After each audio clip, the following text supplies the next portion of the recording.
Thank you for watching Conscious Consumer Network. The live stream broadcast is free to view.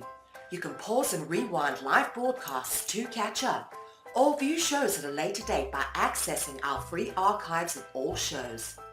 Check out our broadcast guide to see what's on. You can show your support by donating to our network support fund. Follow us on Facebook and Twitter, or subscribe to the monthly newsletter for updates. We thank you for supporting free and independent media.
It's going to be a long semester.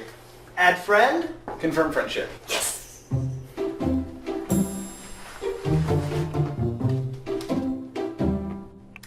Ask a question.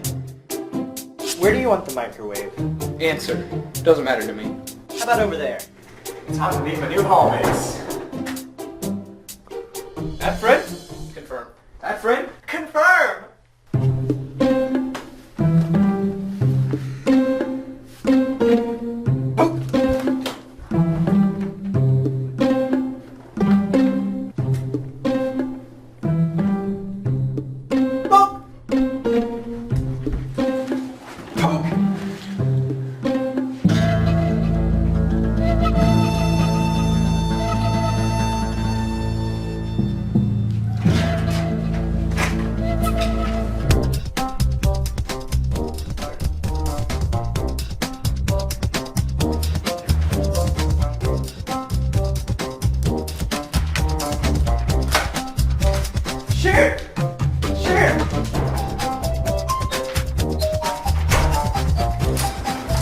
It's time to do some laundry.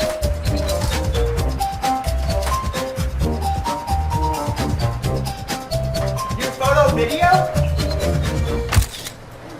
Roughly. Oh, I feel the burn. Yeah. Oh, feel the burn. You invite friends to an event, dinner at dining hall. Attending. Attending. Eating dinner with my friends for the first time. Right. Comments. It's gonna be a great year. Like, it's been a pretty good birthday, too. Happy birthday! Happy B-Day, LOL.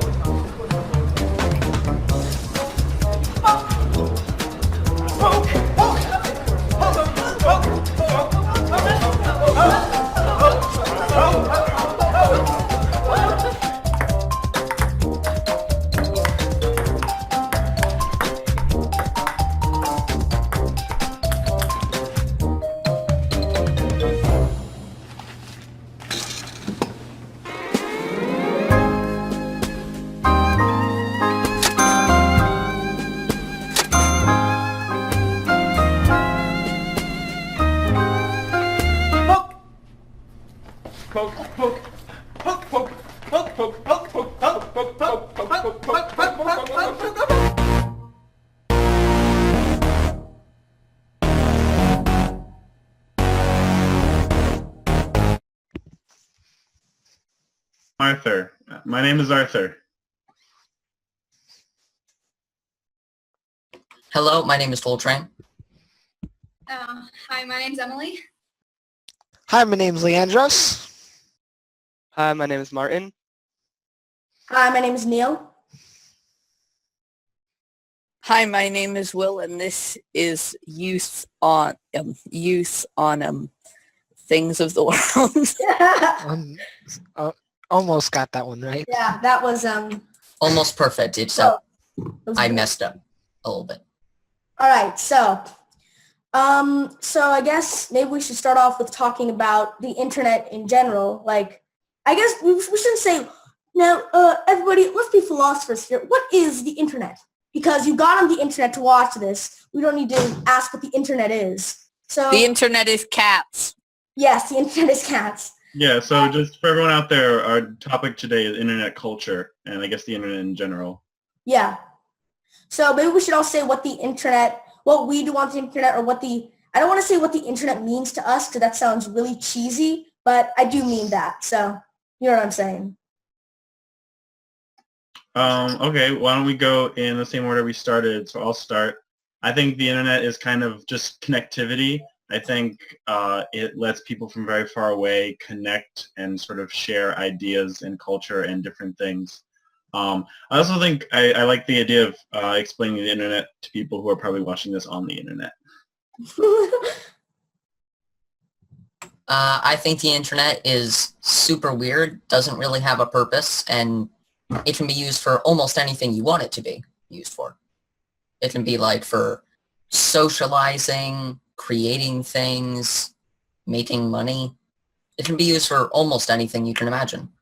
So, yeah, I think the internet is just like a place of creativity and such. Yeah, I think the internet's just a place to meet new people and connect with people. That's what I mostly use it for, or browsing through videos, but other people's creations and stuff. But yeah, things like that. The internet is a place where it's for everyone, really. It was made for everyone, is what I believe. And just to really see other ideas and go and talk with people that have the same feelings as you on certain issues and all that. So that's what I think of the internet. And it's a beautiful place. Very beautiful place. Aw.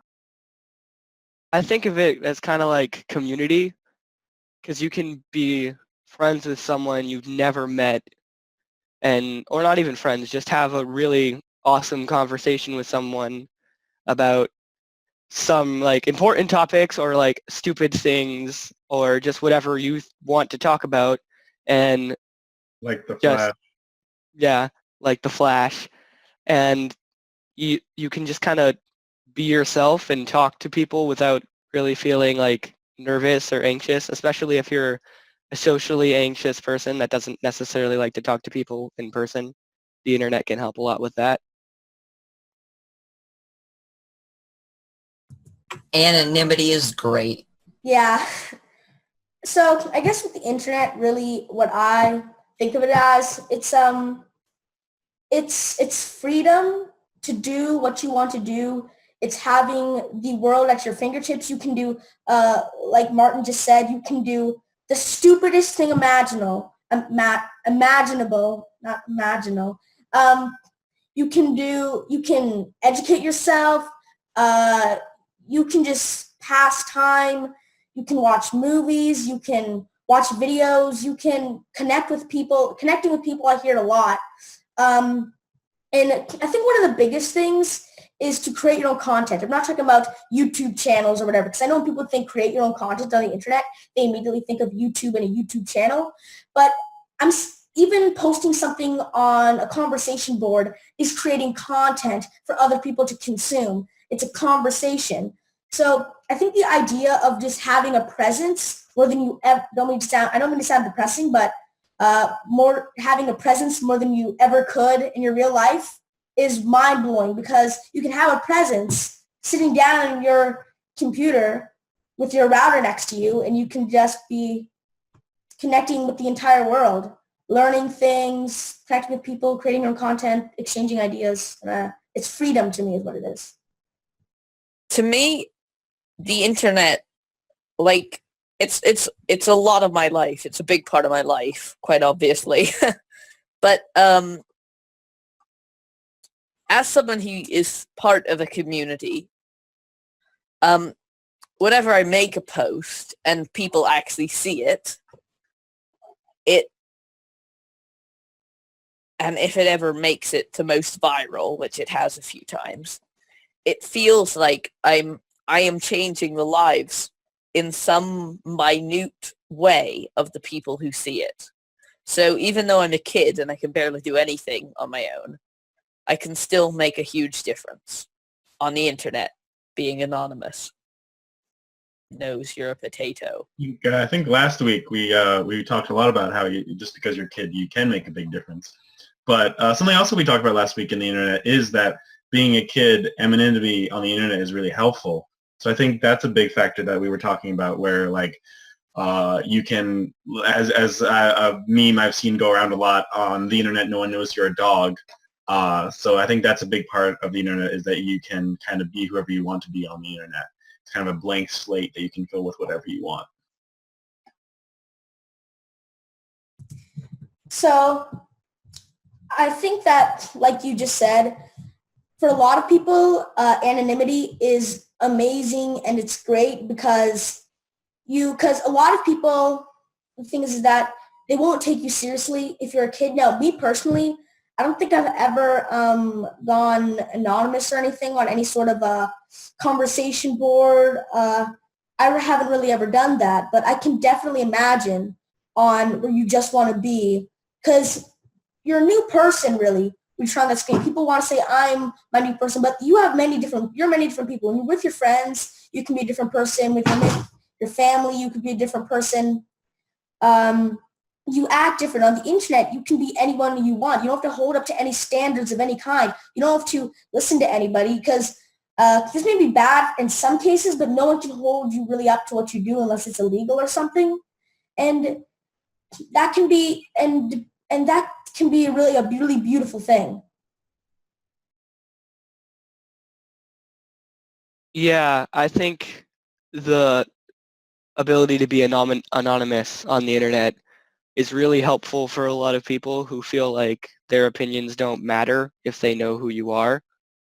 And I think like there's so many people who get famous on like YouTube who you've never even seen their face or know their real name, and they are making this big impact on people's lives, creating lots of things for people everywhere to enjoy. And that's really cool that we live in a day and age where you can do that and impact so many people's lives without them really knowing much about you.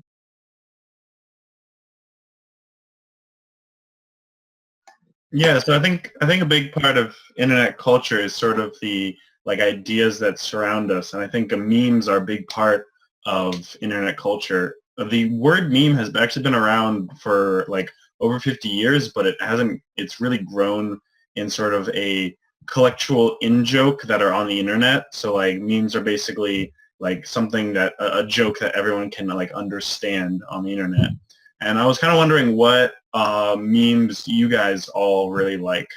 I think my favorite is Smash Mouth All Stars. People do a lot of like mashups with that song on YouTube, and I really dig those. It's a really good song. People are very inventive with that. What do you guys think? Well, I like some recent memes that have actually died out fairly fast, like Lazy Town. Have any of you heard of that? Yes. The We Are Number One, yeah.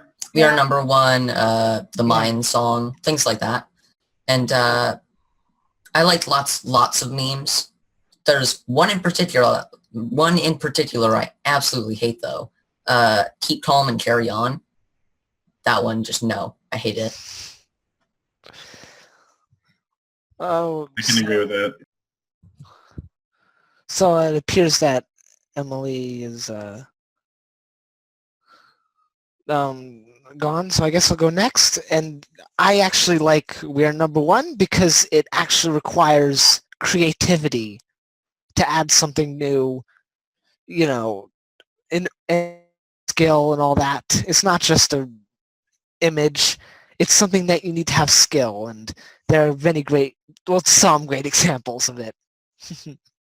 A counter to what you said, I gotta say, it can take quite a lot of wit to come up with a good caption for an image. Yeah.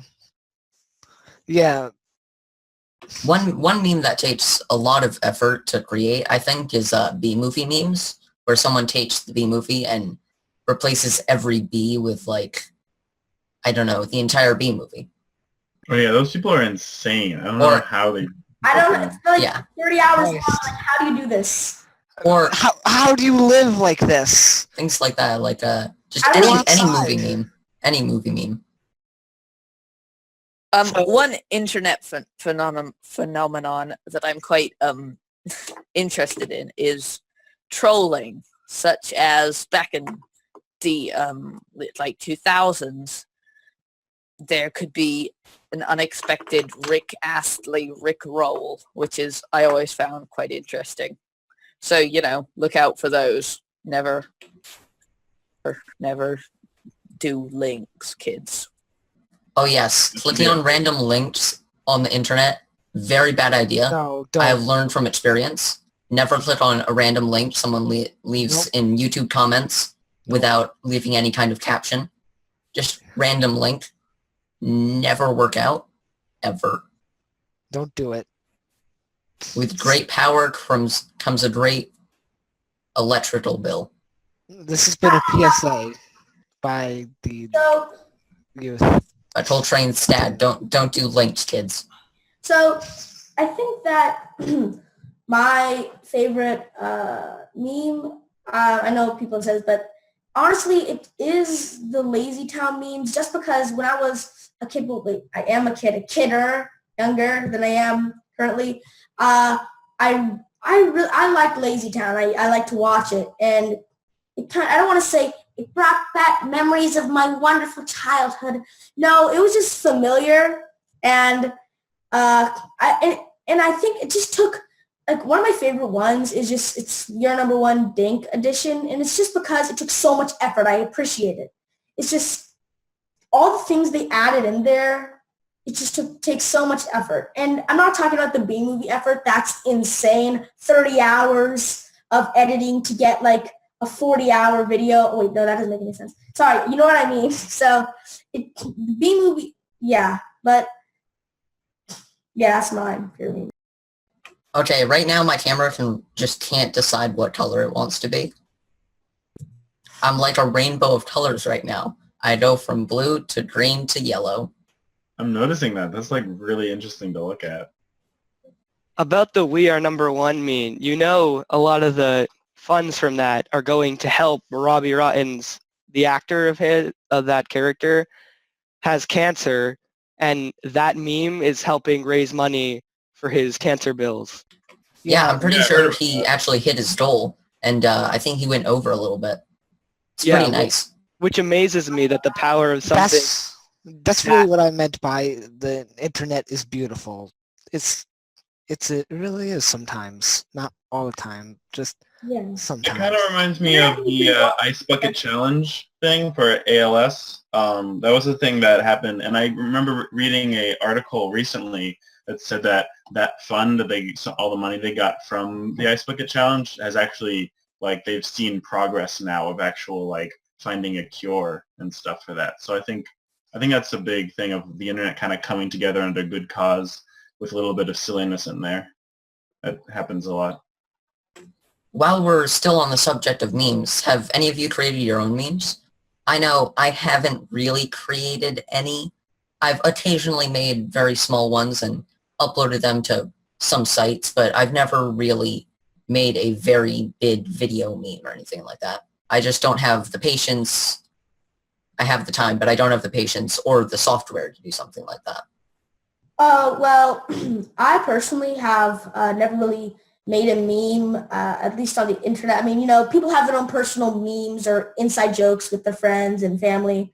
So, but we're talking about internet memes here, of course. And I never have. I just like to say that this could possibly be a meme in the making, because I'm sitting like, so a meme, what is it? I'm going to take my degree from a college and define a meme and dissect it. So we could be making a meme here because people might find this funny. And we're just talking about memes on a podcast about subjects of the world.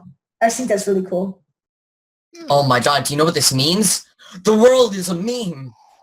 Do you know what this means? Illuminati confirmed. I've always liked the difference being an inside joke on the internet. I think that's a accurate definition of memes. As far as have I created any, I use Google Drawings to kind of make some basic memes, like kind of a picture with text memes and maybe some little added flair to it. So yeah, I guess I have been kind of inspired by memes I've seen to kind of create my own. If you'd all listen to... Sorry. If you'll listen for a second, I'll tell you about one of my favorite memes. So it'll start in just a second.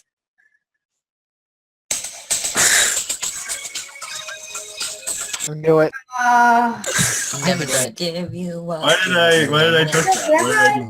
Whenever I get a link to that, I reflexively groan. It has nothing, even though the meme's dead or anything, I will reflexively go, because I know that I just got rickrolled. It's like, because I know I did, and it's like a moment of defeat.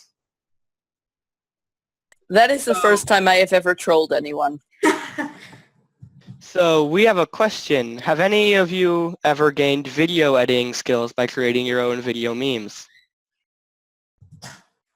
Well, I've gained some video editing skills. I'm not I'm a really great editor. It's just, I know how to edit some videos, add in effects, because I've made quite a few videos in the past, and I'm still making some videos, and I like editing. It's really relaxing, and it's just cool. But I've never actually edited a meme over a video or something like that.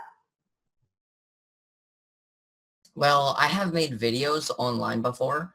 None of them have really been memes. They've more so just been really lazy videos. Pretty lazy gaming videos. That's what I've made, because that takes so much effort. I've made images in the past that have been spread around my group of friends, but I haven't really, did any video things yet. I will get around to that eventually, though. Yeah, actually, I haven't created any videos, but actually, I did make this, which is a collection of my face, different faces that I've made throughout the years, and just kind of collage them together with MS Paint. Will, are you okay there? Maybe I shouldn't have released Okay, I stabilized my camera, I think. I had 2 different lights on at once, and I think my camera was just too confused. So, does anybody else, before I have a new topic to move to, does anybody else have something to say on how I gained video editing skills through making a meme on that topic? Anybody else have a stance? Okay, cool. So, I really want to talk about how people act on the internet. I know people are going to say, a lot of people, and it's because of the anonymity. I know we talked about how great it is, but obviously it can have some downsides. Of course, people are free to insult people as much as they want. That's another thing that's the beauty of the internet. But so how people really act on the internet. In the opening video, there were, when the guy walked into the room, might be testing some of your memory here. So when the guy walked into the room, the roommate on Facebook, he was like, oh, I'm so excited that my roommate's here. And the guy's like, oh, it's going to be a long semester. But so how do you feel? Because I know a lot of people, I'm going to mute my mic in a second, like to talk. Because do you feel like the internet can sometimes promote talking behind other people's backs? Because I know that can happen a lot, because you have your private friends, you can go on a board and say things that you wouldn't really say in real life. And I know that's a thing that's really used against the internet, but How do you feel about that in general? Or is it a good thing that we have that freedom to do that? I think that freedom is actually good in some cases. Like, of course, it's never good for people to be mean, but on the internet, usually you should go into the internet expecting things like that.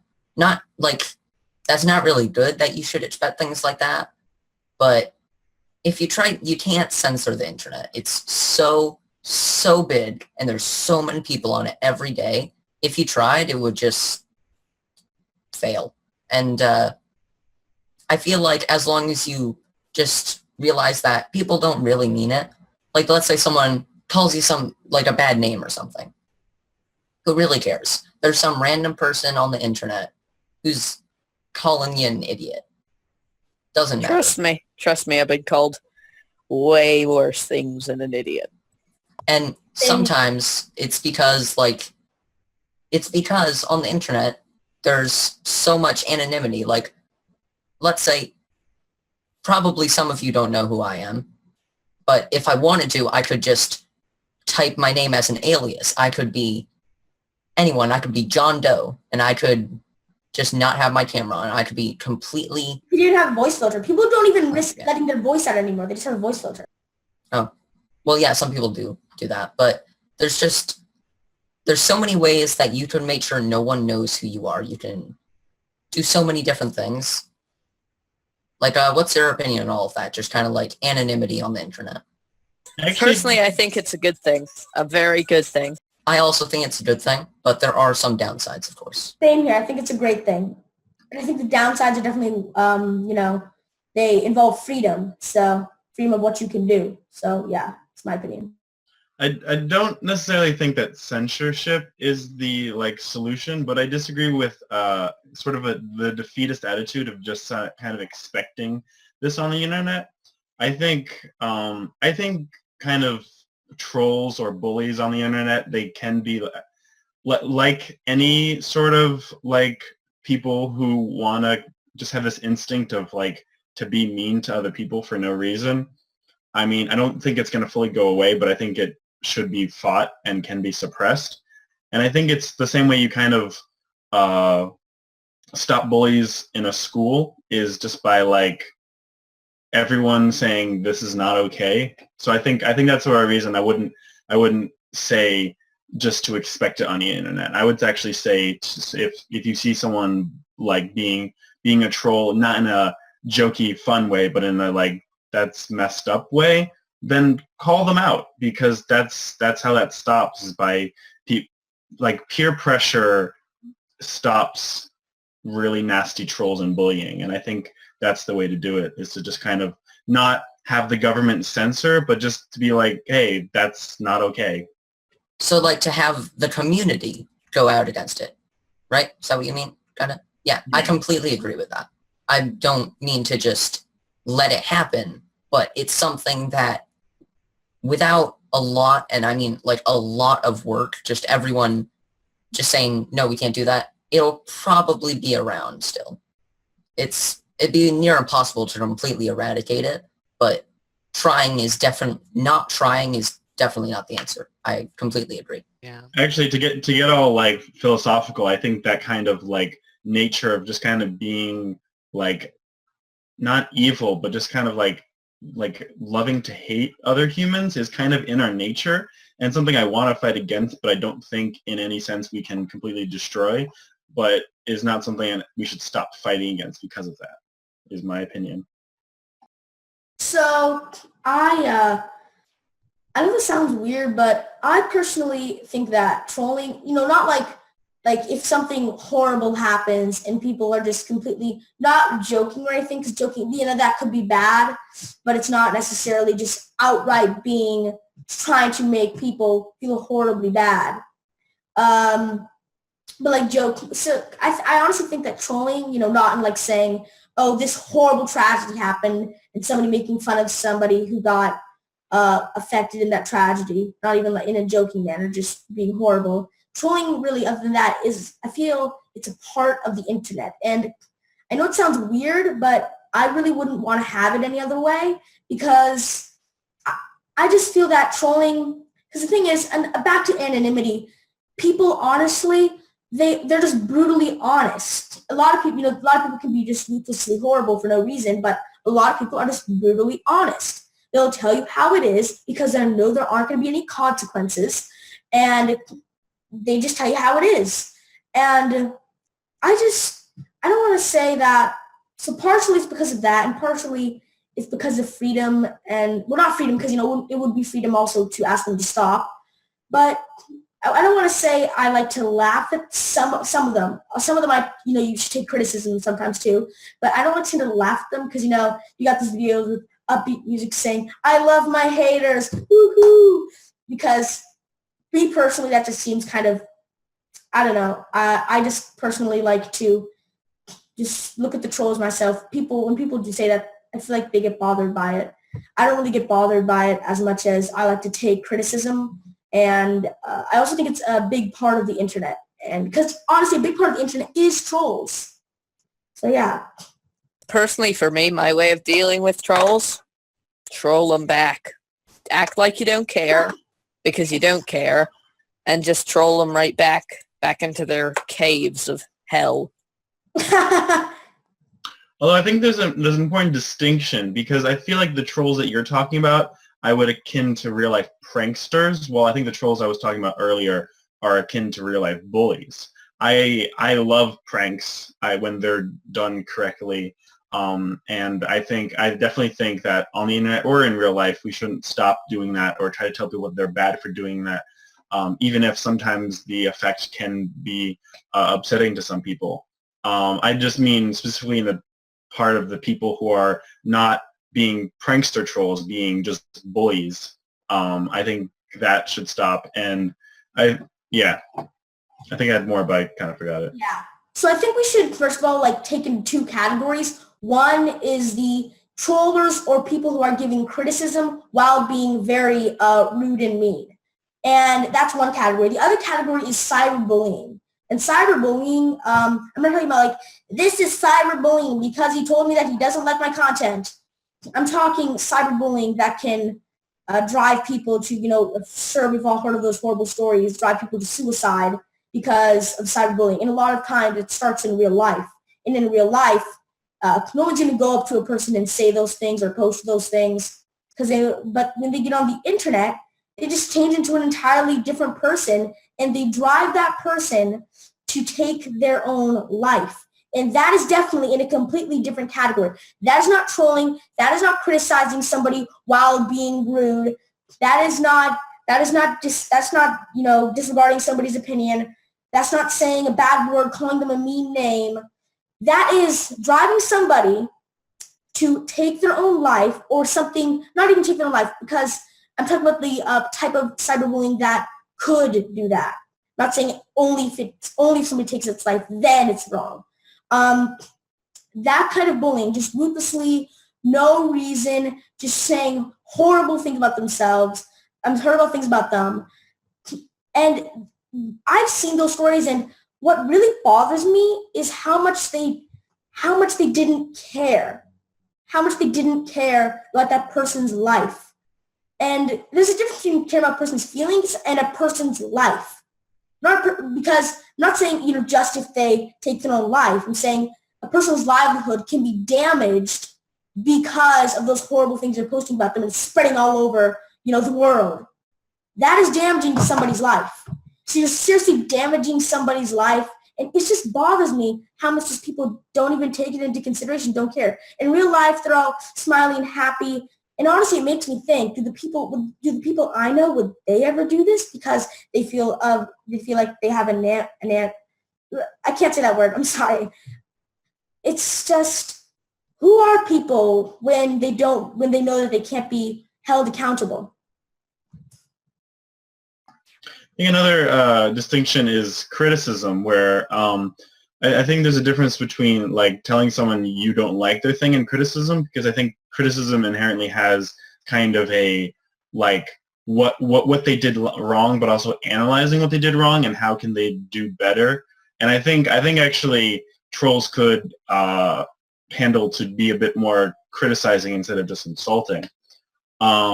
But yeah, I definitely think there's a lot of like good and bad things that about the internet. But I think as unschoolers, we kind of know that just because something is like a part of our culture doesn't mean it's a necessary thing. So I think it's always good to kind of be aware of when some things should be either like taken out or lessened.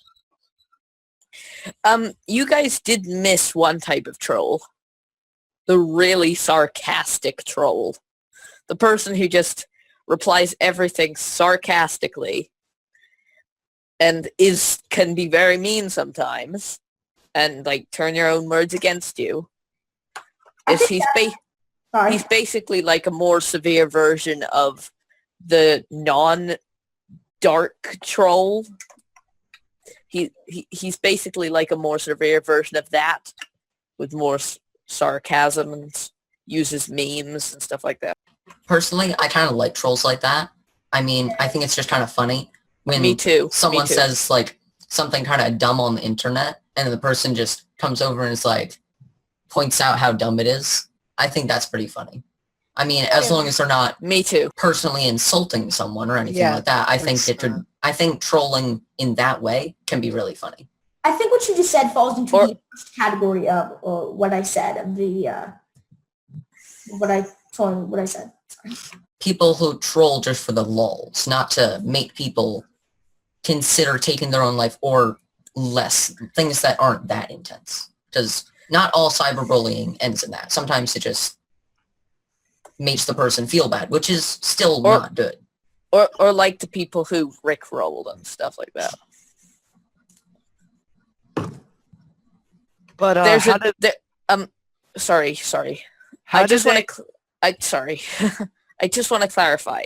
There's a difference between trolling and full-on cyberbullying. Trolling is lighter and sarcastic and uses memes and is more commonly accepted in internet culture. Cyberbullying is driving someone to kill themselves and is perpetuated by a psychopath. It is not always that intense, though. Although it's really not good, it's not always that intense. All right, so we have a question. So I'm going to go ahead and say the question. But with anonymity, how can you tell how much criticism or comments a person can take before considering their life? Anonymity goes both ways. And yes, I'd love to hear about the impact of the internet on society, our daily lives, and in major world events. So maybe we should address the first comment, which is is definitely a big one, which is how much criticism or comments can a person take before they consider taking their own life? So who wants to address that big topic first? I guess it depends on the person. This is hard ground to trot in. But, I mean, if it depends on the person. If they're sensitive, it's like they can't take that much. It's, But yeah. I think a good all-round answer is just you can't tell. I think that's what the commenter is trying to say, is that the problem with anonymity is you don't know the other person. With my close friends, I know if I can be mean to them and maybe they're okay with it. Like I know a lot of people like to be like kind of have mean inside jokes between their friends, and that's okay because you understand that it's a joke and you know that you love your friends, but on the internet you don't have that prior knowledge, so it's less okay. Right. So I think that comes back to the same thing with anonymity and the problem with, you don't know if that person is sensitive or not. And like you just said, we cannot know. But I think in everybody's mind, unless you're by definition a psychopath or sociopath, you have to know there's a difference between just, honestly just being a mean person and saying personal things about them. Because a lot of people, the way this happens is it's people in their lives that reveal personal information about them. That's where a lot of it happens. And it's so I think a lot of people, they do have a moral compass. Of course, that moral compass can't always be correct. But that's how humans work. We have empathy. So I think you could try to do that, but again, you just can never know. I think it can't really go that far without someone being mean, having intent of that.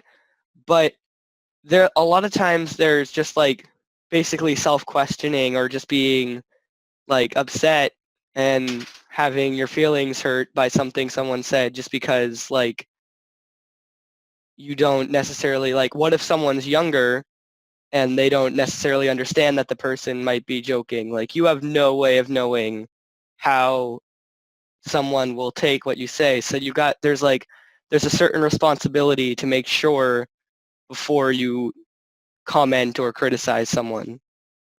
But again, to the problem of anonymity, you can't know their age, you can't know their psychological maturity. So I guess you can never know. But again, I think I have to agree with you there.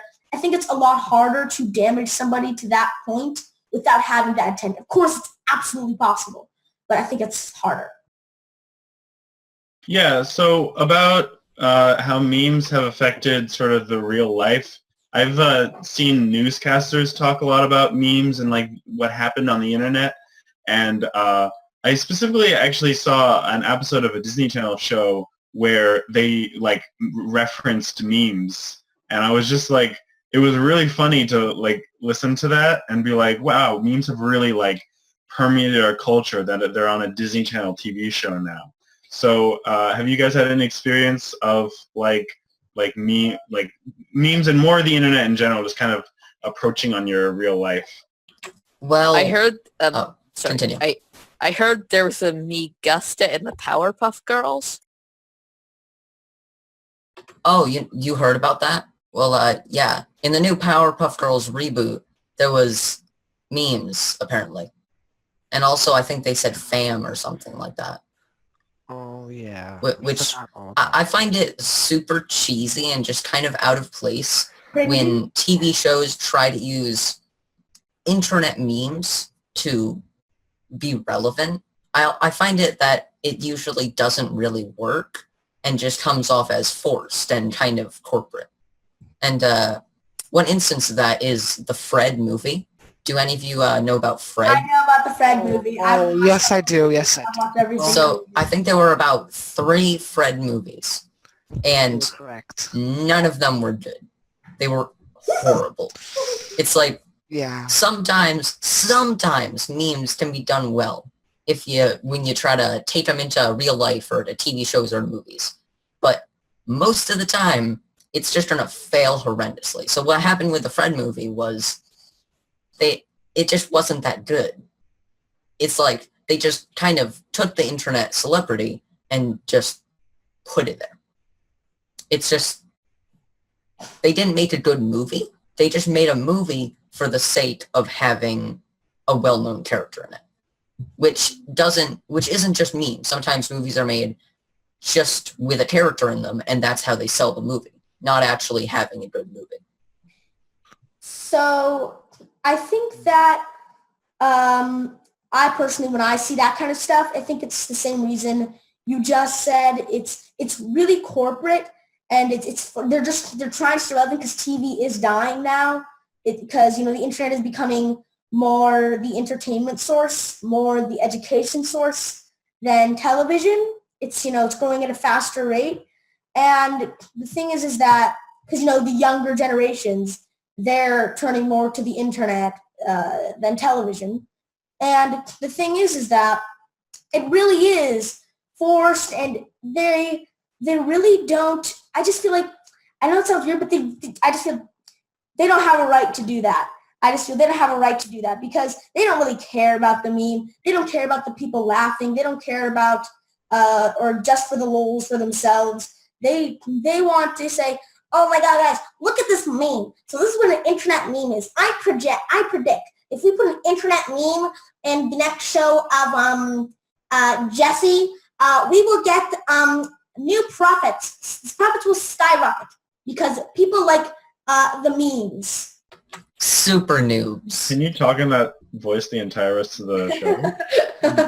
Of course, my dear. Have you heard of Super Noobs? That was the show they made, and they I used the just word forgot noob. about it, and I wanted to forget. Yes, But- you should have forgotten. As a closing point for what I was just saying, it's I think that's what made I don't want to say politically incorrect memes. I want to say memes that like people like, for example, the I'm sure you all remember because it wasn't that long ago, the Harambe meme. You know, Oh, Jesus. all that stuff. Oh, Harambe. No. Harambe meme. No. Whether people like it or not, I think one of the reasons that meme became such a big deal is, well, not really for me. I think that's whether you like the meme or not.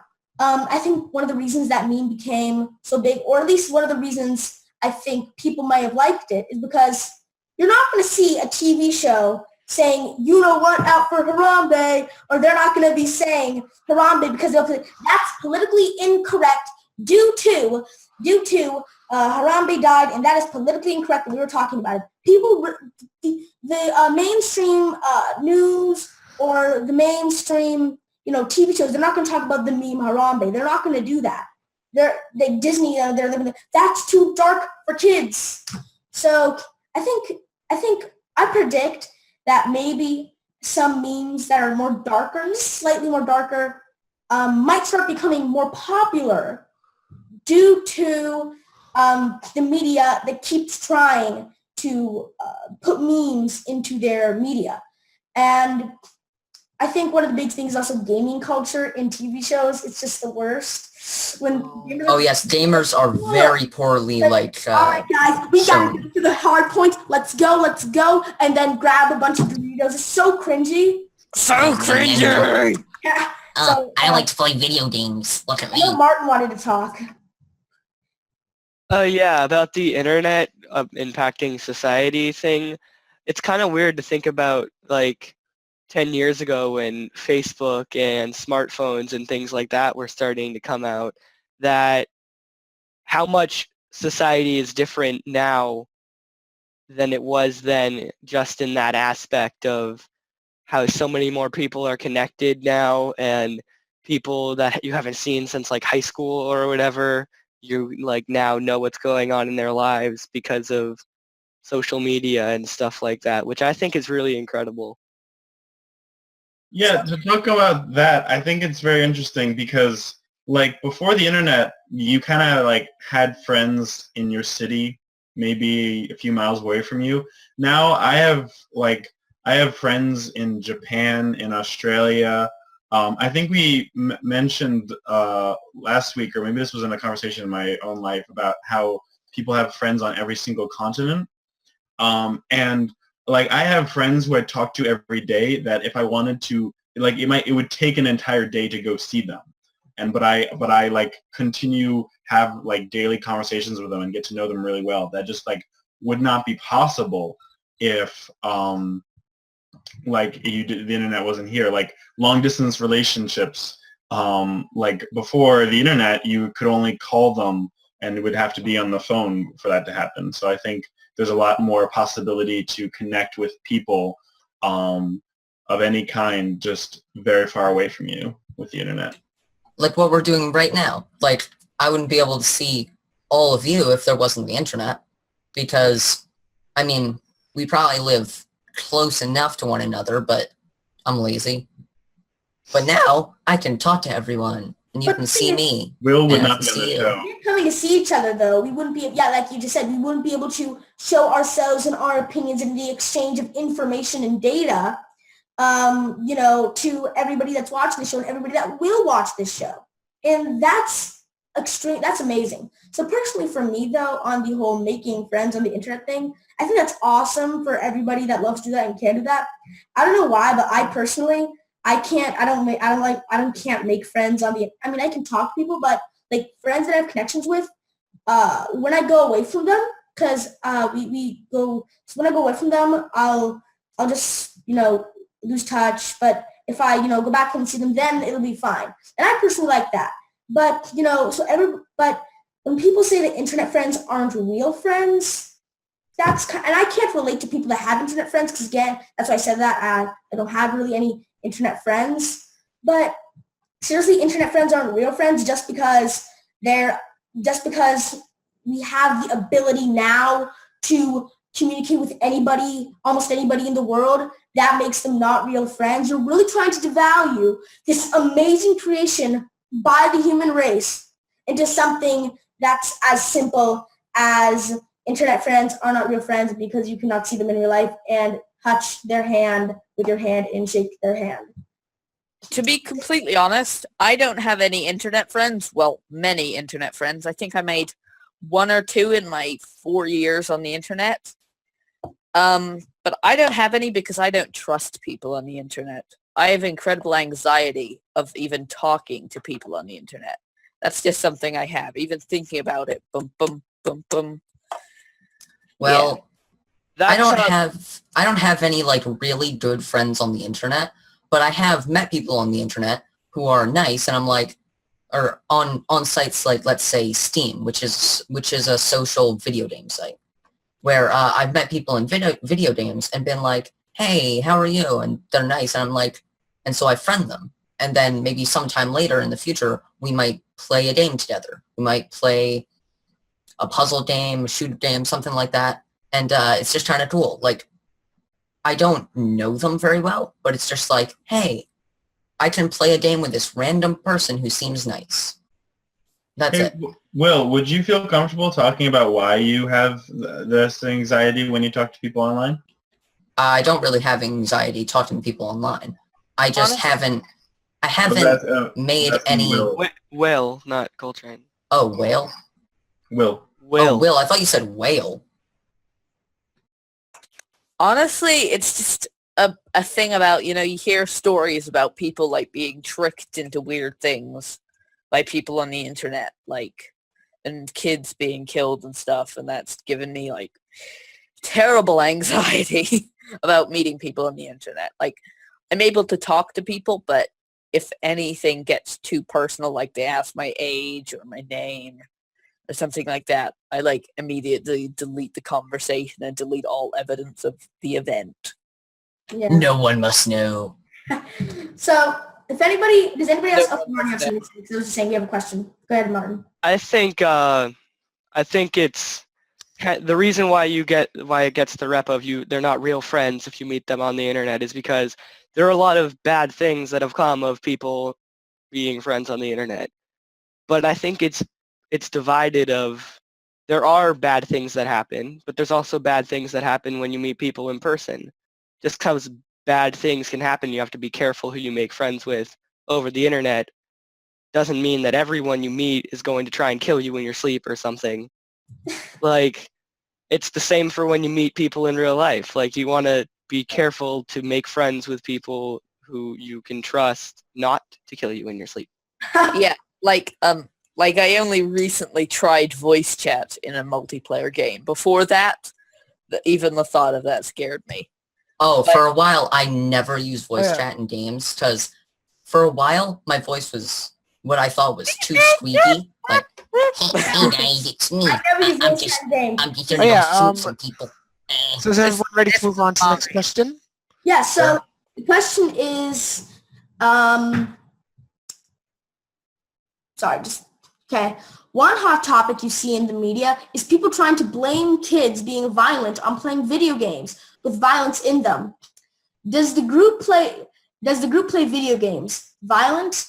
How does it affect them?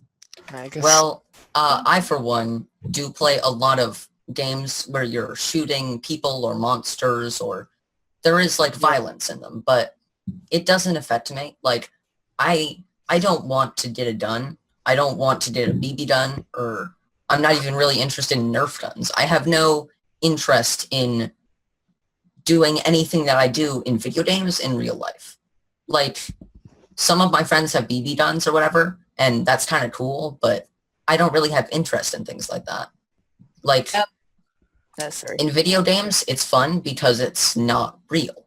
And there's no, like, you're not shooting real people. You're shooting pixels and code, ones and zeros. And I think that has not affected me in any way. Yeah, what I see is And whenever, you see the thing like, oh, it's all because of video games, they seem to forget, there are actually some video games that are made with a peaceful intent. Like Undertale, like where you can have, like where there's no violence or anything. And have you ever seen the video clip of them talking about it on the 700 Club thing? I know that's a TV show, so but it's like they were just saying this is a like a demonic image and blah blah. They didn't really do any research on it, and yeah, they're just sort of judging it based on appearance. And in fact, if you take a violent route, you get the worst ending. And the worst ending is I would never play it. And I play like shooter games. And, okay, I'm getting off the rails here. So I guess look at the next person go. Yeah, I play video games. I haven't played as much recently, but I used to be way more into them. I currently just went through The Witcher 3, which is a really fun game that if you want to sink like a month into your life. But my opinion on violence in video games is kind of my opinion on violence on any sort of medium, which is if someone sees something violent in video games or movies or music and then wants to do it in real life, there's probably some other problem there. Usually something happening either mentally or at home, and they probably need help. But I don't think the problem is to censor video games. It's to like take care of your children is basically what is the cure to violent video games. I definitely think our culture kind of has this like violent tendency, are a bit violence obsessed and gun obsessed, and that's a problem in and of itself. But while I do think there is a factor of watching violence can desensitize you to violence, and there is a small, but there is a correlation there. The factor is it's not the media's fault, it's the person, or it's the person's life, and that's what needs to be addressed and not necessarily the media. Although we could stand to make a bit more Portals and less Call of Duties. So you go. Okay. I just wanted to say something. Like, I can see how video games have desensitized me a lot. Like, in a few games I play, like Dying Light, I can see very terrifying things and people being eaten alive and not cringe a bit. But here's the thing.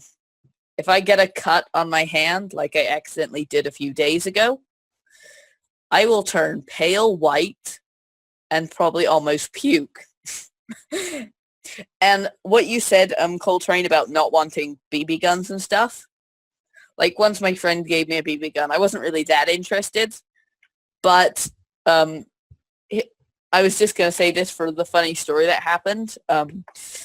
I shot my Uncle Andy with something he thought was a Nerf gun, but it was actually a high-powered air gun using a plastic bullet. He Ow. still has the bruise. That sounds painful. It was right in the middle of the parking lot. It was actually funny. Okay. It was in the middle of a driveway to one of my other uncle's house. It was funny at the time. Still funny now. So we got a question on. Wait, can I just say okay. I just wanted to say my thoughts on violence in video games and that transition into real life. So me personally, back to the desensitizing thing. I know people who say they have been desensitized because of violent video games, and I have been desensitized as well. I'm not gonna lie. I'm gonna be brutally honest here because I care about facts. And the fact is, with me, is that I have definitely been desensitized. I can see, see these horrible things on the news channel, people just, lying, and what's in real life when you see, those horrible things. And honestly, it doesn't bother me. Now, like, morally, I know, morally bothers me. I'm talking about the image itself. It's not like, those people are dying, doesn't bother me. It's not that. People dying does bother me. I'm talking about, the actual visual or auditory act. The auditory is, more, it could be more unsettling. But the visual act of seeing something like that happen, I've definitely been desensitized to that. But, there are certain things, like Will just said, about how if I think of a certain thing or I see a certain thing, I'm thinking about one of the things right now. It's about kneecaps, and I just feel like kneecaps are very sensitive. And I just think about somebody grabbing my kneecap and crushing it into dust, and it makes me feel really bad. And yeah, so if anybody talks about kneecaps or I get an injury in my kneecap, I haven't gotten one yet, but Like, for me, Please, enough kneecaps. okay. For me, it's clicking fingers. Like, I used to pull my fingers. I know, ew, but but like even thinking about that now, it's like, have you heard of misophonia? I think so. It's basically where a certain sound like can cause fear or terror or a certain sight. So basically, when I hear fingers clicking, like the like it causes like disgust and a bit of fear in me. So I just want to close off one thing really quick before we move on. I know, because maybe the reason, maybe it desensitizes people more or something happens. I have to agree again with something one of you said, I forget. It was about how there has to be something, I think it was Arthur, there has to be something, a problem at home for it to transition into real life.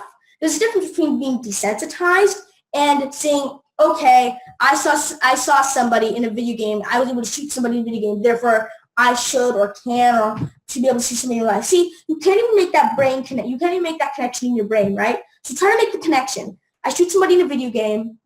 Now, forget, maybe it makes it easier. Who knows? Maybe it makes it easier. Probably not, but maybe it makes it easier to take someone's life in a video game.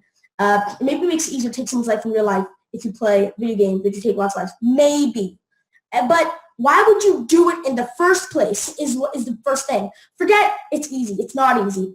Why would you do it in the first place? Which is why there has to be a problem in the real life. Now, me personally, this may affect me where I'm not as, maybe I'm not very qualified to say how very violent video games would affect me, because the reason I play video games is not because of violence. For me to play a video game, I have a very obsessive personality. I have to read the lore, every single wiki page. I have to watch every lore video. I have to understand what I'm doing. If I walk into a region of the game, I just know where it is, what's going on. One of my games that I like to play is not lately, because it came out a while ago, but I just started playing it again, because I go back to games a lot. Middle-earth Shadow of Mordor. I really like it. And, if you look at it, you're chopping off orcs' heads left and right.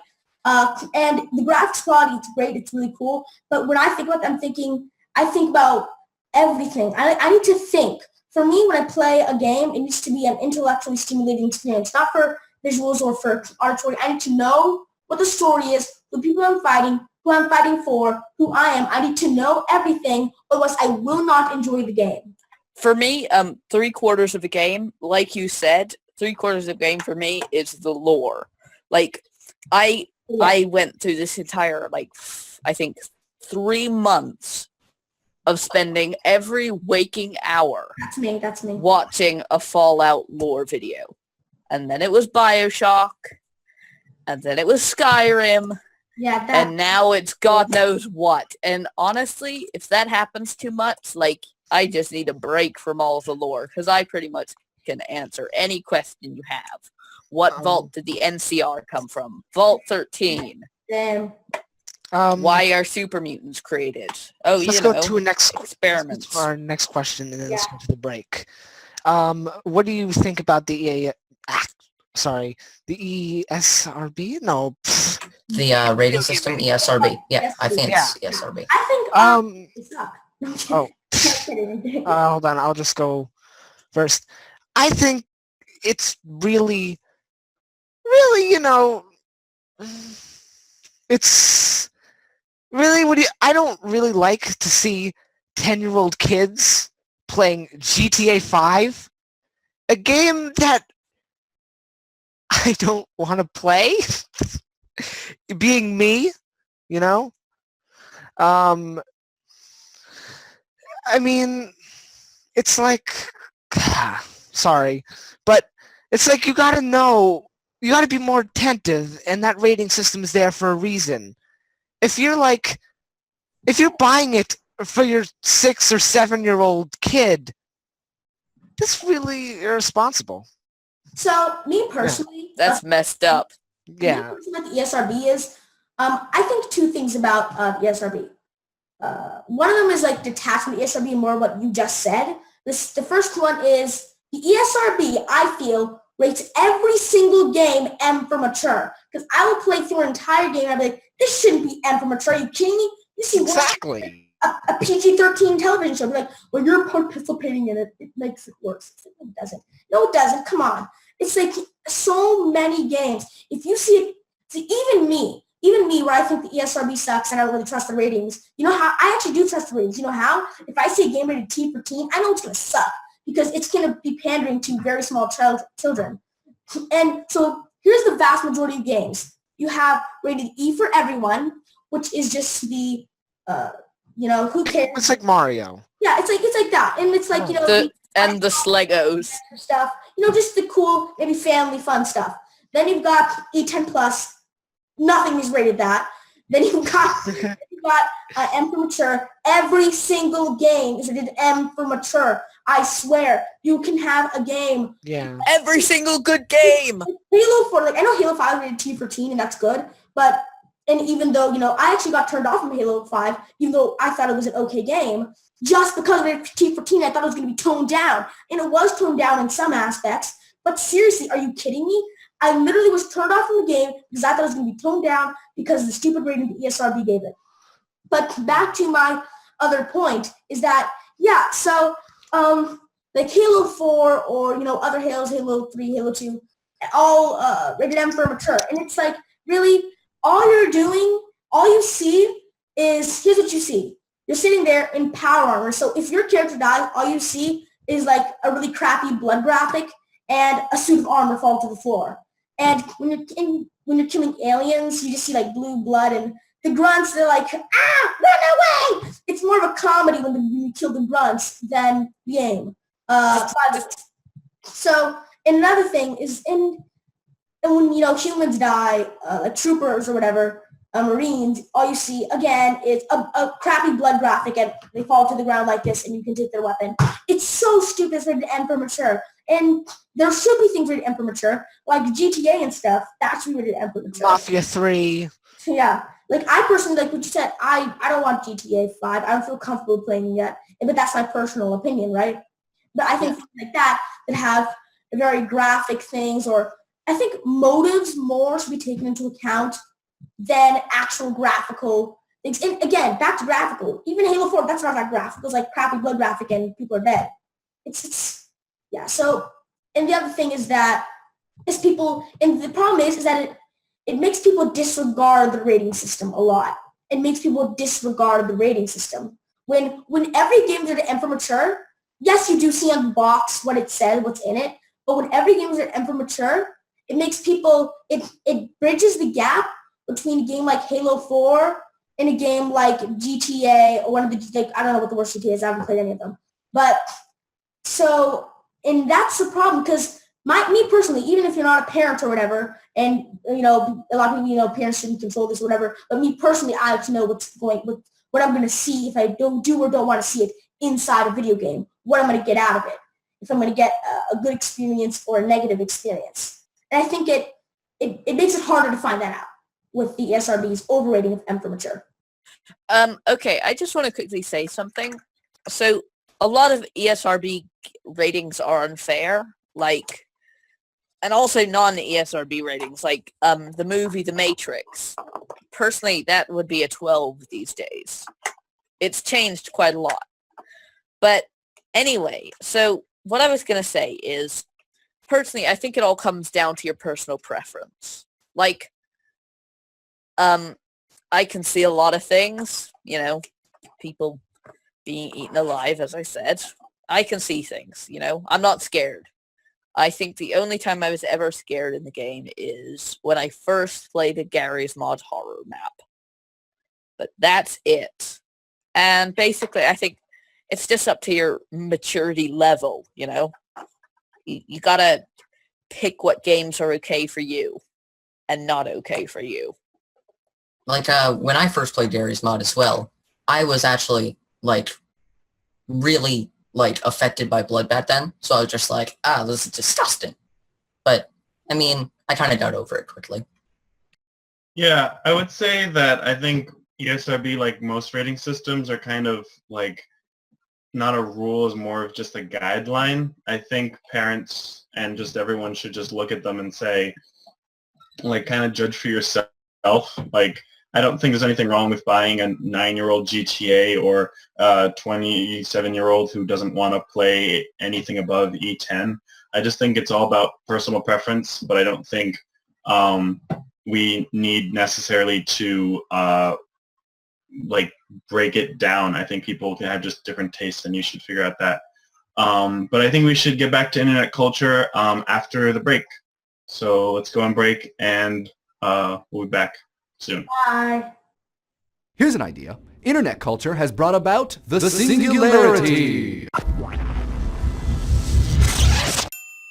Recently, we've been able to witness two major cultural events, the 2012 Olympics and the landing of the Curiosity on Mars. And aside from being totally awesome and killer, these cultural events have caused the generation of tons and tons more culture. Some of it is even more entertaining and in certain cases easier to view than the original events themselves. I mean, I saw more rhythmic gymnastics in animated GIF form than I did in broadcast. And all this culture has been seen by possibly millions of people. But there is one detail about all the Michaela or Mohawk guy or any other meme you're looking at actually, that unlike the Olympics or the Mars landing, you probably don't know. And that is where they came from. They just poof, appear on Reddit or Tumblr, no compensation expected, no context provided, and no motivation except for what's self-evident. The vast, vast majority of people, and here I'm talking about CNN or your mom, they don't know who, how, or why internet memes are made. Now, and this is the weird part, in the absence of these factoids, isn't the appearance of internet culture in effect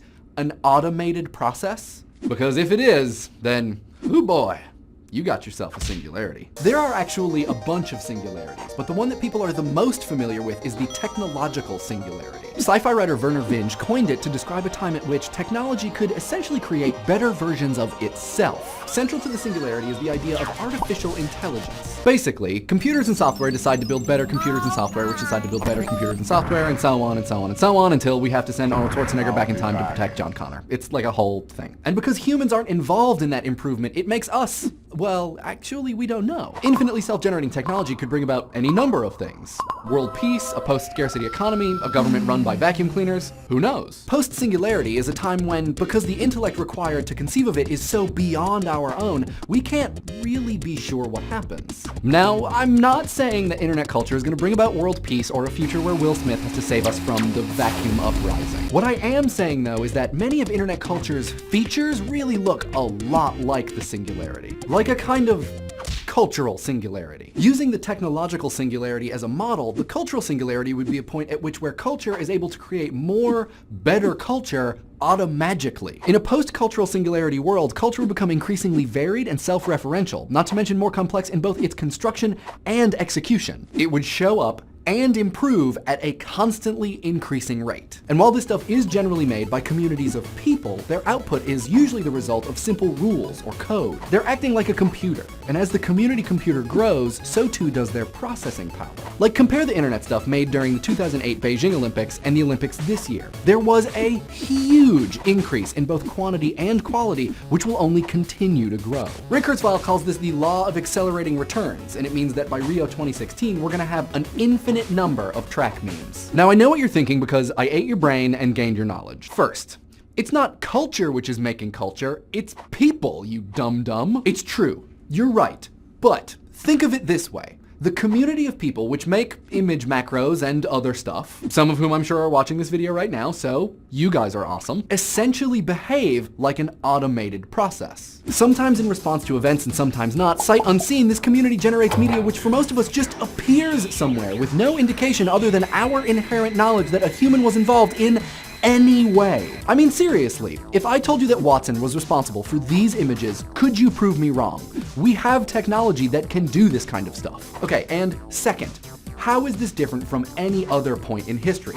Culture always begets more culture. That's how it works. Well, yeah, you're right, but never before have so many people made so much culture so quickly across so many mediums for essentially no recognition or dollar bills. And never before have so many people consumed that culture without any concern about who made it, where it came from, or how it found its way onto BuzzFeed or 9gag, which I hear are very popular with the kids these days. Get off my lawn. Where older cultural systems exists for basically profit, internet culture exists for, it's really hard to say. Maybe pure expression, maybe altruistic entertainment, who knows? So yeah, the cultural singularity. What happens next? I guess I don't know. And that's kind of the point. What do you guys think? It's a complicated one, but let us know in the comments. And if you survived the vacuum uprising, please subscribe.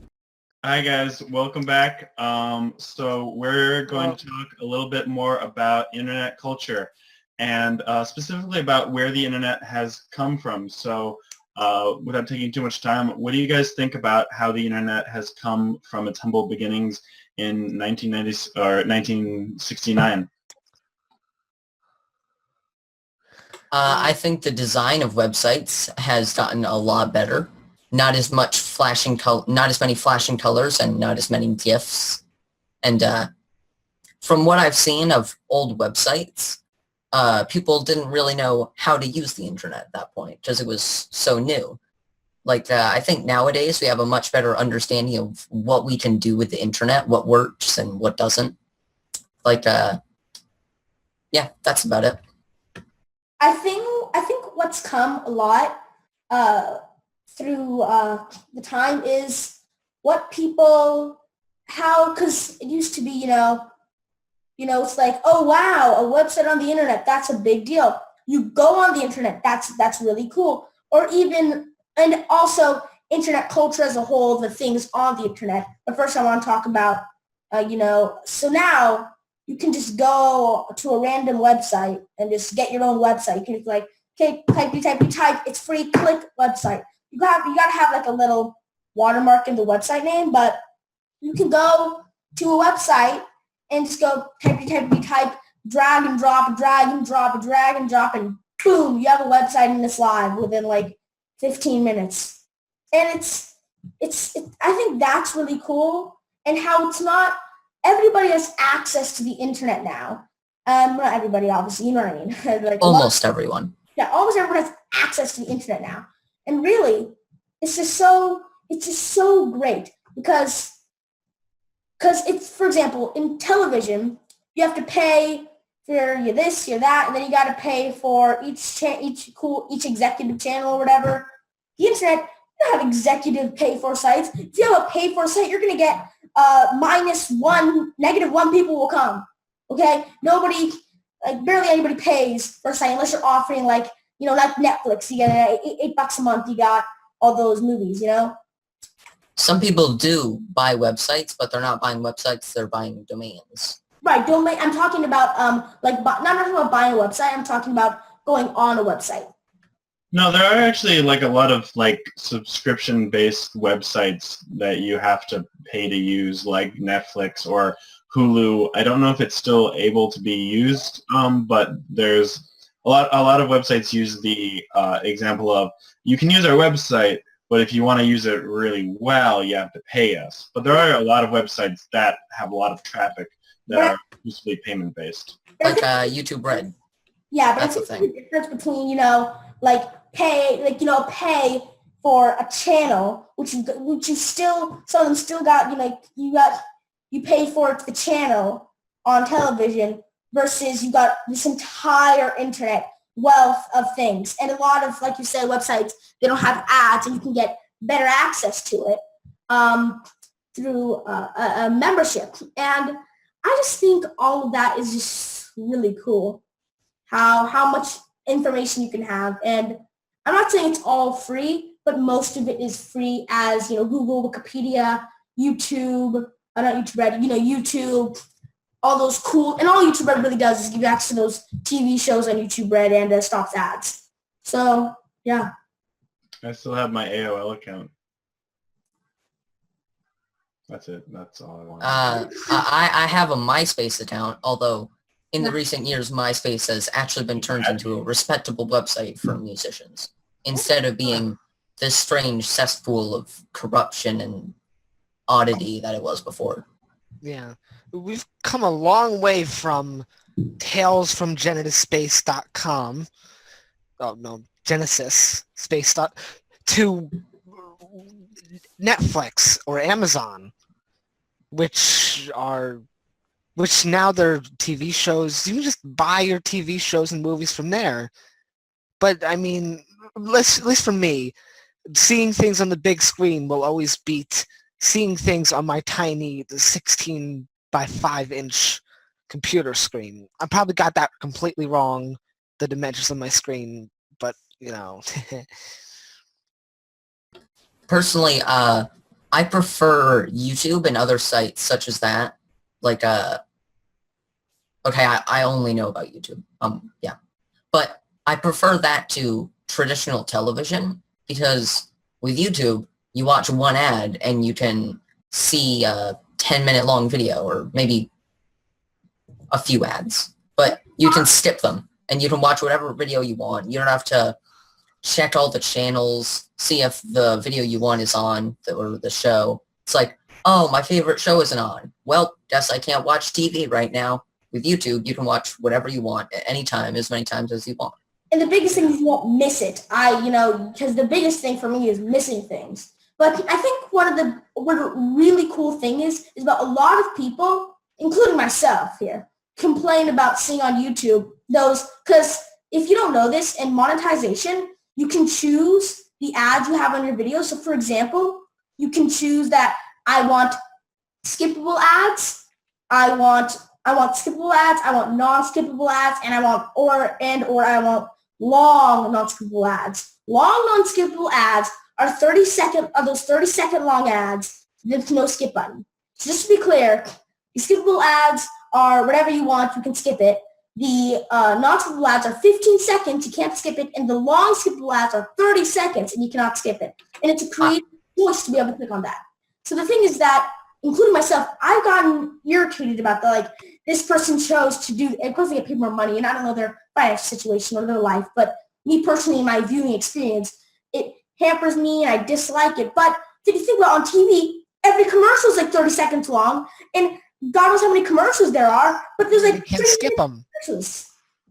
And another thing is, there's been a few times where I've seen like 5-minute long unskippable ads on like 10 to 20-minute videos, which just to me seems kind of ridiculous. And in the early days of YouTube, I've heard of ads that were like 2 hours long and unskippable. 2-hour long unskippable ads back when because YouTube I don't was young. understand those options. Maybe those are an old thing because I don't think those are there anymore, those 5-minute ads. Well, I don't know. I've seen them sort of recently. I don't know. Maybe it was YouTube budding out. Something. But the point, because, or maybe it is some new feature, YouTube was like, we'll secretly start implementing things in here and we'll start making more money. Oh, YouTube is very sneaky with what they do. There's, so sometimes YouTube will just take subscribers away from people. Oh, so, yeah, the sub purge was a big thing. Oh, yeah, and sometimes YouTube will do something dumb like made it so every person that unsubscribes twice. Oh, yeah, that's a PewDiePie. That happened, and people lost millions of subscribers because when people unsubscribed, it accidentally counted them as 2 people. Yeah, I think Martin wants to talk next, so. Okay, continue. Back on the topic of how far the internet has come, I think it's really interesting to think about the fact that if the internet didn't exist right now or was still the way it was when it was first created, society would be very, very different, and how the world works in general would be very, very different. And with the amount of progress the internet and technology has made since they first started becoming popular, how does everyone think it might be in 10 years from now when there's even more time for this to evolve? Well, I think things will be somewhat the same, but different. You know, not like we'll have things on our head that bounce around, like those little orb things. Like Our little tinfoil hats to make sure the Yeah. aliens don't mind control us. yeah, things will be the same but different. You know? Oh, hold on, my dog's wants to come in. I gotta go let him in. I'll be right back. Someone go. Yeah, so I think oh, I'm sorry, what was the question? I just completely forgot. What did he ask? Will be in the future? What will the internet like? Oh, right. We're clearly going to be using Google Glass in the future. Yeah, Google Glass, yeah. No, that thing died a long time ago. It's a little, remember the advertisements for it? It was like all over the place. It was like boom, boom, boom. And the Google Glass is like a little square here. In reality. Oh, actually, I think we borrowed one. I haven't tried using it yet because it was so confusing. We have no idea how to use it. But Google Glass, it's like destroying it because you will be punching the face into the Google Glass. So you're basically destroying it when you get it. So it's like And there's there's the Microsoft HoloLens, which does look kind of cool. Although I'm still sort of skeptical of it. Have you heard of the Microsoft HoloLens? No, I have. What? I did try PlayStation VR, and Jesus Christ, it is immersive. Oh, I love VR. I tried the HTC Vive, where you can actually move around, and you move around in the game, and you have two little controllers. It's like the PlayStation one. The VR one that Valve made, and it was awesome. It worked super well. Yeah. Near VR, and I think Resident Evil in VR. Yeah, that's I think the future of internet will involve a lot of, well, like, you remember the break video? It was, cultural singularity on the internet. Probably some of that sprinkled in there for some nice stuff. And as well as eventually we'll probably have, maybe we'll have neural implants where we can connect immediately. And maybe we won't even need HoloLenses because the image will be projected. We'll think the image is being projected right onto, our eyes because it's in our brain and it's telling our brain. Ghost in the Shell. Yeah, I think that increasingly we'll rely more on the internet for basic tasks like talking. I think we'll rely more on the internet for talking, doing these playing multiplayer games. We'll just use the internet for a lot of things. And the internet could become maybe I don't know. Honestly, I don't know because if you talk to somebody in the past, ask them, well, what will the internet become? Their answers will probably be wildly different than what it is now. So honestly, all this speculating and cool things we're saying, probably not even going to be remotely true. Hey guys, there's going to be small aliens that attach themselves to the back of our heads and implant small doses of electricity to control us. Net neutrality is a thing, and apparently Donald Trump is trying to reverse net neutrality, which is real dumb. But what do you guys think? Wait, Donald Trump is trying to reverse? Did you see Donald Trump is trying to reverse net neutrality? Wait, what? Wait, how? No. Trying to reverse net neutrality? Guys, okay. Good luck. Nope. Hey, how about we answer that other question? A couple of questions. Let's just talk about what net neutrality is real quick for people who don't know. So net neutrality means like all information is equal. You can't prioritize things over other things. Your ISP can't go, so since YouTube makes money or whatever, YouTube gets a lot of traffic, you have to pay a premium to get YouTube. As well as saying, so yeah, I have to pay a premium to get YouTube, or they can control what they give you. And with now, you set up your router and boom, you connect it to the internet, and you can use a web browser to connect to those sites versus your ISP controlling what you do. If that was incorrect, please correct me right now. That was pretty good, I think. Haven't really done much research on the topic. Yeah. But from what I do understand, net neutrality is very, very, very important. Very important. Because otherwise all the randomness and the real true part of the people on the internet is going to be lost and replaced by, I know I'm going to sound very cheesy right now, but it's going to be replaced by the corporations, man. It'll lose its magic. It's like what we were talking about with memes earlier, when something as broad as when something like memes or the internet becomes corporate, it's not cool anymore. It's not cool. Yeah. Like Keep Calm and Carry On, other memes like that where they were brought into the corporate spotlight and they were like, oh, these are cool, all the kids will relate to this. And They were annoyified.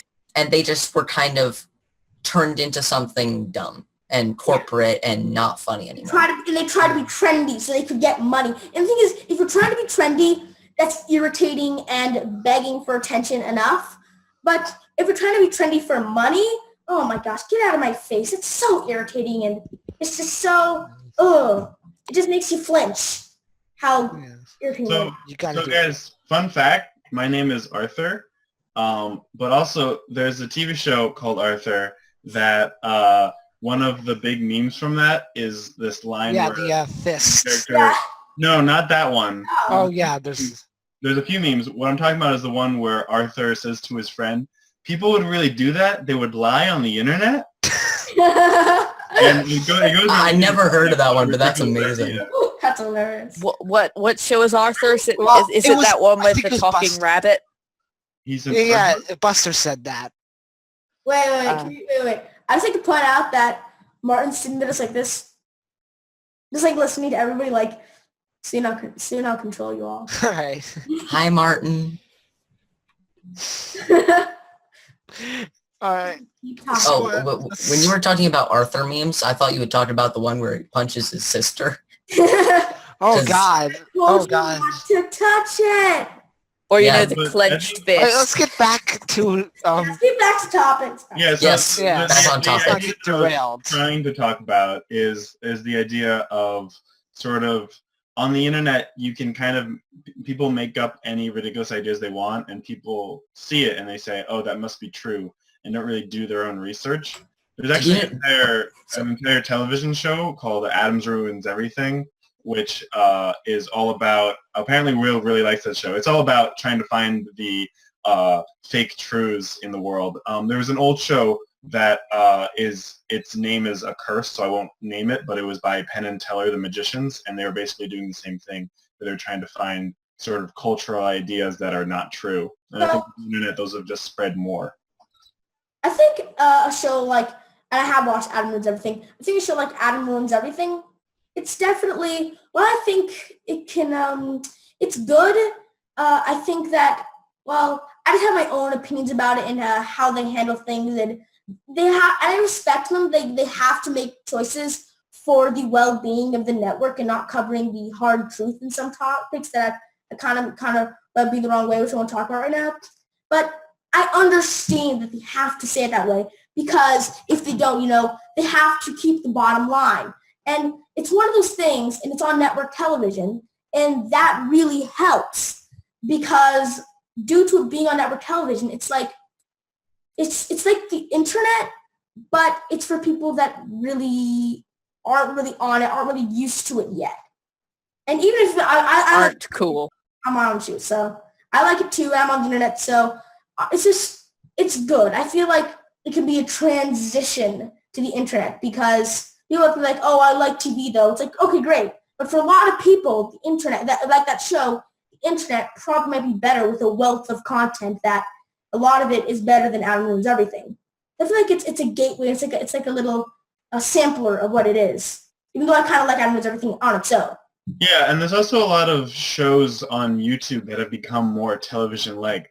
Like a show I've been watching recently, which I really like, called Monster Factory, which is from the guys at Polygon, which the basic premise is they take a video game where you can kind of morph a character's look and make really crazy creatures out of it and kind of play with that whole thing. And it's a really loving and positive show, and I really like it. But each episode is basically, it's basically a Let's Play, but it's a half an hour, and they release once a week. And you can kind of watch it like a normal show where you can either binge watch it or watch an episode each week. And I think there are a lot of shows like that that are kind of getting more to the television style. But getting back on topic to what originally the thing was talking about, how people can pretty much say whatever they want on the internet, and people will probably think it's true. I actually saw this statistic. Did you know 80% of news articles on the internet are fake? That was also fake. I made that up. I saw that joke I coming. did not believe at first. I was like, I really wanted to make that joke. It was just too 75% of perfect. statistics are made up on the spot. Yeah, 80% of statistics are just made up. that statistic is made up. Everything, you can say anything you want on the internet. I could say, My life is a lie. Harambe was assassinated. It was an inside job. It was an inside job. Are you kidding me? I'm actually making a joke. It was the Illuminati. It was. Just one question. Who is this Harambe? Please, no. No, I please don't not. want to go into it. No. Main road. It's not- Yeah, actually, the people who work at the zoo have said that they wish people would stop talking about this meme because it makes them very sad that they had to do that. So I Yes. not I talk don't like it. And Yeah. nobody that I know likes I it. go back and I think the reason it became popular is just because they maybe they knew that the media wouldn't touch it. Though who is it? Just look it up. Just I don't want to explain it.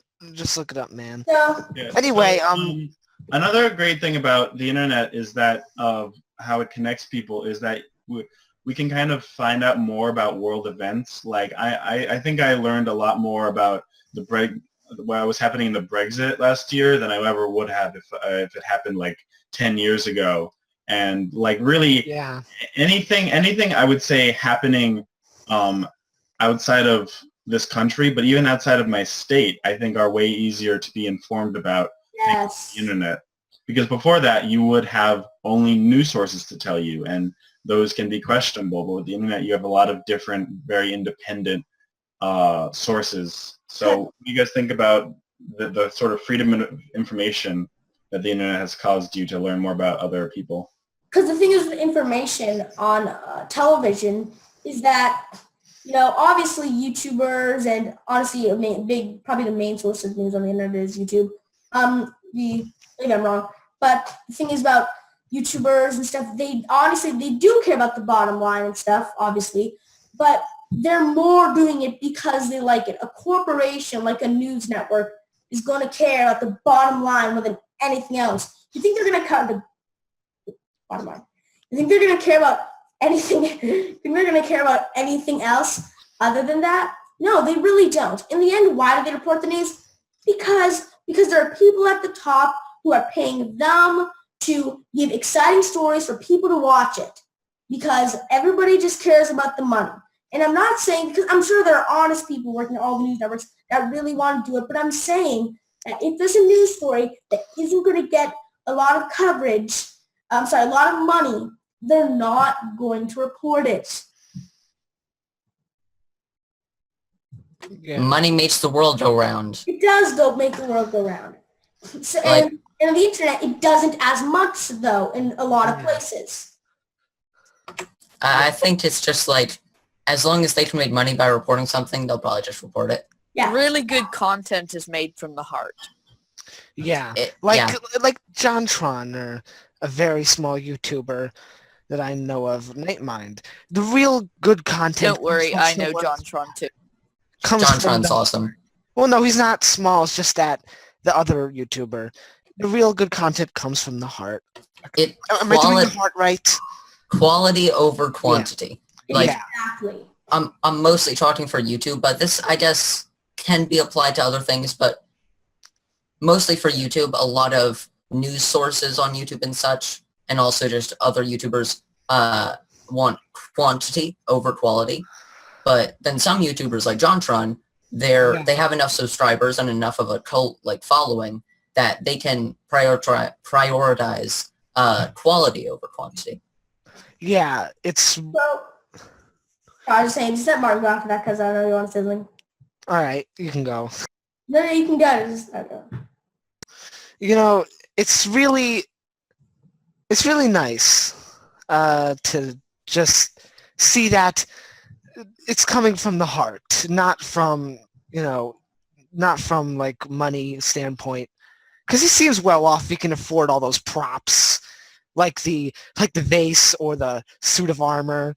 It's better if it comes from the heart. And that's what I'm going to leave off. Yeah. So, since we're all unschoolers, I think talking a little bit about education is a good thing to do.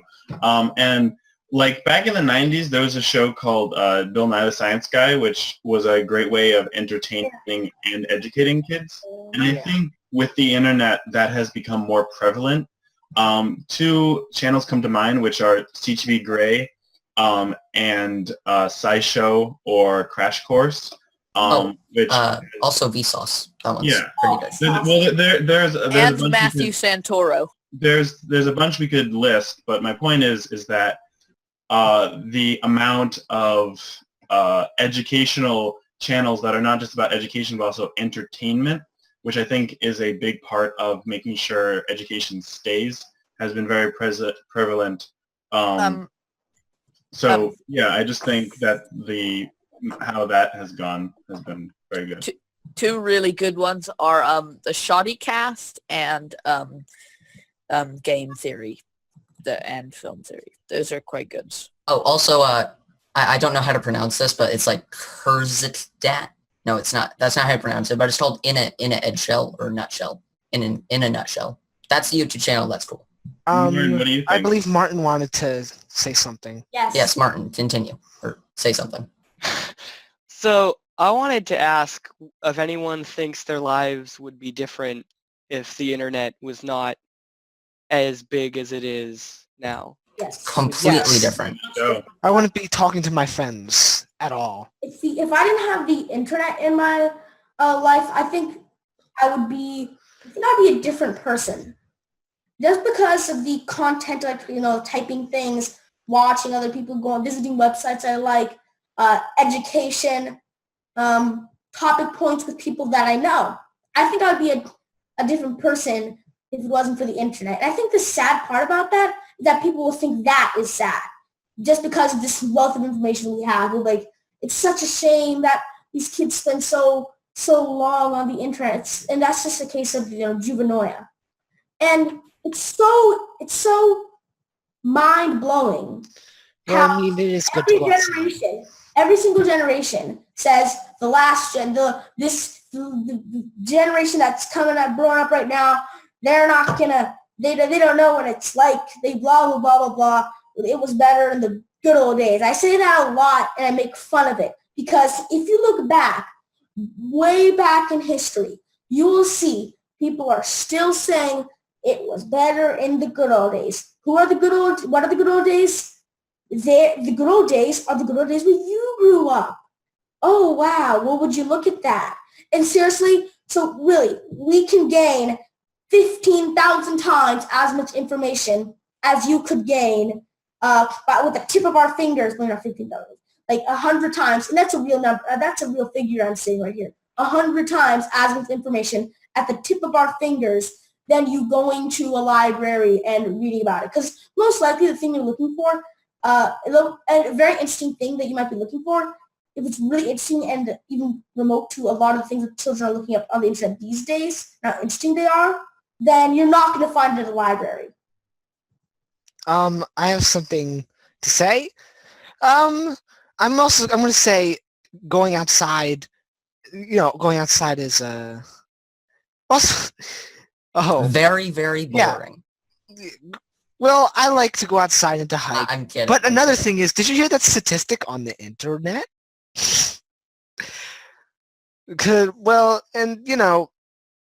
It's, you can go to a library and you can learn things on the internet, but, you could find differing things, but it's also good to read good old books. Like, actually, never mind. I don't have any books near me. Yes, hold up a book. I have a book about a video game. Yep. It's Spelunky. Because video games. Yeah. But yeah, reading good old books, I think, they're more reliable and straightforward. But there is a lot of information on the internet, and that is sometimes can help. And all the time can help, as well as the cold hard book. Well, I think books can be out of date pretty quickly because websites can be updated, but books take a while to sort of become different. Yeah. But I don't understand why people think, like, people talk about that, like, what did you think your life would be like without the internet? And I think the internet is such an integral part of society. It's just like a natural progression. That's like saying, that's actually, I think it's more ridiculous to say what would your life be without cars, or like it's like the internet is just a natural progression of us wanting to connect with other people. Yeah. I think it's all about preference when it comes to books or the internet. I think you do what you want to do to learn something. There might be better ways to do it. You might be doing the best way. But as long as you're not telling other people that their way of doing it is absolutely wrong and horrible, unless you're doing it in like a helpful way, like, hey, maybe try this instead of that. Just do what you want to do to learn something. Like, it's all about preference and what people are more comfortable with. How dare you have a different opinion than me? That I don't like you anymore. Why did you have a different opinion than Coltrane? Oh my God. I'm sorry, man. I should just leave right now. You're out of the group. You're out of the podcast. All. So maybe we should move on to the internet's effects on like elections and, you know, politics. Yeah, politics. Not politics, but what the internet has in. Well, what I think is the internet could bring some things to light that would have never been known, like newspapers. But I guess the internet's the newspaper of this time. It's just the newspaper is 1 billion pages long. And you have to, and sometimes things just sort of, pages just sort of appear in front of your eyes. And they tell you to buy something. Magical newspaper. Magical newspaper. Where you can watch cats. Yeah. Playing with newspaper. Aww. So, I think that the effect that the internet has on the world is, and you know, how we think in general, is it goes down to the exchange of information. There are very effective ways to do it and very ineffective ways to do it. Ineffective ways to do it? Okay, so,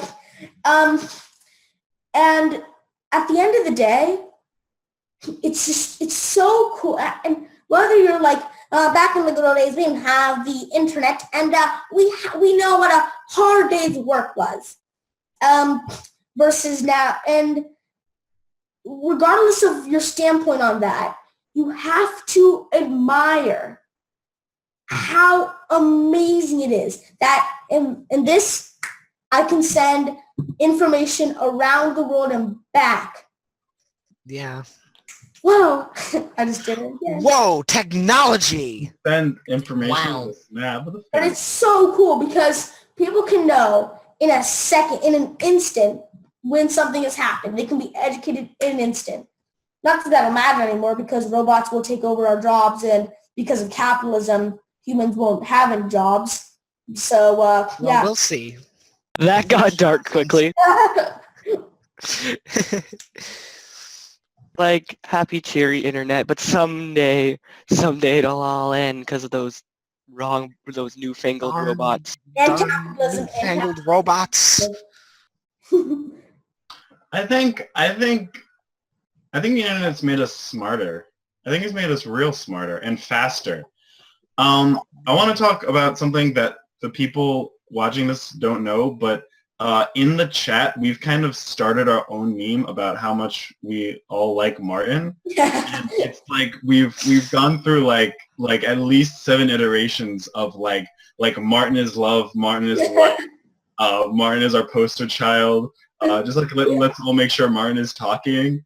And like I'm talking here and I'm realizing like the internet is happening literally right in on my screen. We are the internet. We are the internet. It's like, yeah, right here. And I think you could really know this, but like it's where everyone kind of like a joke kind of starts and everyone like continues it. And like this is something I see a lot in improv, but it was like 3 of us said, oh, Martin should talk, and then we like just kind of had that seed and it sprouted into this beautiful tree. Say, like, a beautiful Martin tree. Martin talk now. And a beautiful tree of making me feel really uncomfortable. Thanks, guys. You're welcome. So what should we talk about now? What other internet culture thing? Actually, we should talk about how people think about the internet, like people on the outside. I won't say outside because honestly, Those damn outsiders. on the internet. Get off my internet lawn. But the thing is that I'm not saying outsiders, but people who are on the internet more for casual things, very casual, just going on there like